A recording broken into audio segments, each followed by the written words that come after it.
রাজপুত্রের মতো একটা করেছে লাইক দিস। এটা তো একটা মূর্তি। মূর্তি এটা না। আই লাভ ইট। বাছুরটায় ঘাস খাওয়াও। এটা ছাগলের ডাক। এরা কারা, চোর নাকি? চিকন হচ্ছে বিখ্যাত একজন বাবুর্চি। এমন কেউ নেই যে রাধুনী চিকেনের নাম শুনেনি স্যার। আমি তো শুনি নাই। প্রেজেন্টিং মুরগি Mizan and his best kacchi. কিসের কাচ্চি আর বোনের উপরে কোনো খাবার হয়? এই মোড়কে বসে বসে পোলাওটা খাওয়ান। স্যার এই সেমিটা না বেশি কথা বলে।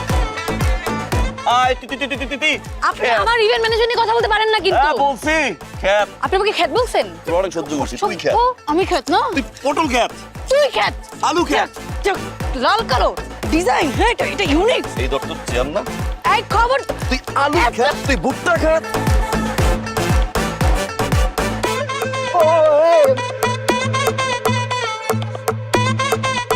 উনি তো আমার অলরেডি অনেক লস করাই দিচ্ছে। আমি কি লাভে আছি? অবশ্যই লাভে আছেন। কোথেকে লাভে আছি আমি? সেটা তো দেখতে আপনি পাচ্ছি। কাজ করে দিচ্ছেন আমাকে। আপনি তো খুব খুশি ছিলেন ঝগড়া বিয়ের কাজ পরে। দিচ্ছেন।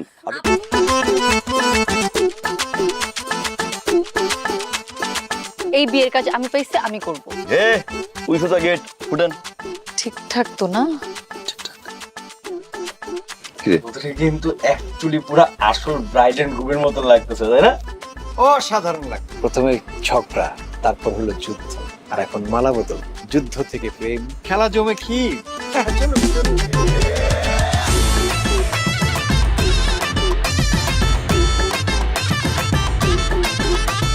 রাখলে কিন্তু আপনাকে ভালোই লাগে। সাথে ফ্লার্ট করবেন না। বিয়ে করলে নিশ্চয়ই এরকম একটা ছেলেকে বিয়ে করতে হবে। আপনি তো ভালোই মেয়ে পটাতে পারেন। ওটা গেছেন নাকি? No way, it's cheating. আমি একাই পারবো। আমি মিস ইউ। উইয়ার্ড কোনো আইডিয়া লাগলে ফোন দিব। ঝড়টা মিস করলে রিসিভ করবো।